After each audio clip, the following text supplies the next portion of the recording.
Allez, de retour en direct sur le plateau du village des recruteurs de Villeurbanne, 4e édition, aujourd'hui et demain, ici au pied de l'hôtel de ville de Villeurbanne. On est avec Fabrice Faure, qui est le créateur de l'IP, les intérimaires professionnels, agence d'emploi. Bonjour. Bonjour. Première chose déjà, quel type d'offres et combien d'offres vous proposez ici sur ce village des recruteurs ?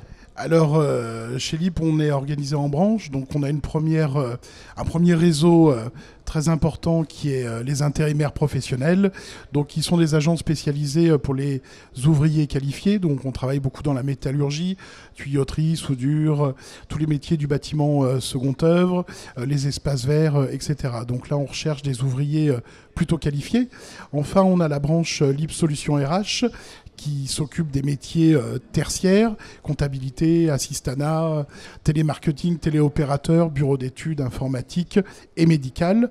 Et enfin, on a créé une branche plus spécialisée, enfin dédiée au transport, parce que le transport est un métier un petit peu particulier, étant donné qu'il faut déléguer 7 jours sur 7, 24 heures sur 24. Votre cœur de métier, ce sont la recherche des ouvriers qualifiés, hein, vous l'avez dit. Dites-moi, bâtiment, métallurgie, ça recrute à fond là en ce moment ? Il y a une grosse pénurie de main-d'œuvre, donc en effet, on recrute, on cherche du monde. Et on se rend compte, il y a une pénurie de main-d'œuvre en effet en France, mais qu'on accueille de plus en plus des gens qui ne sont pas forcément qualifiés, mais qui ont le savoir-être nécessaire à pouvoir être intégrés dans les entreprises, parce que les entreprises savent aujourd'hui, pour continuer à se renforcer, qu'elles doivent faire rentrer du personnel, même s'il n'y a pas toute la technicité ou la compétence technique, des gens qui ont au moins le savoir-être, de toute façon, peuvent être intégrés aujourd'hui. Ça veut dire qu'un candidat qui vient ici avec de l'envie, de l'enthousiasme, du savoir-être, hein, comme vous disiez, il peut être recruté directement ici, même s'il n'a pas les compétences complètement adaptées, parce que l'entreprise sera prête à le former en interne ? Alors je crois de plus en plus justement que les entreprises vont former les gens et vont devoir former les gens. Donc faute d'avoir le diplôme ou la qualification nécessaire, bien entendu qu'on peut trouver du job sans forcément être hyper qualifié, hyper compétent. Il y a des choses qui s'appellent la motivation, l'envie, et je crois que les prochains recrutements en tout cas passeront beaucoup par là, parce qu'il manque du monde de partout et dans tous les corps de métier. Comment on fait pour sonder une motivation, une envie ici, sur une opération comme le village des recruteurs ? Après, donc, j'ai des collaborateurs qui sont présents ici, dont c'est le métier. Après, je conseille aux gens qui n'osent pas franchir éventuellement la porte d'une agence ou de se présenter parce qu'ils pensent avoir un défaut de diplôme.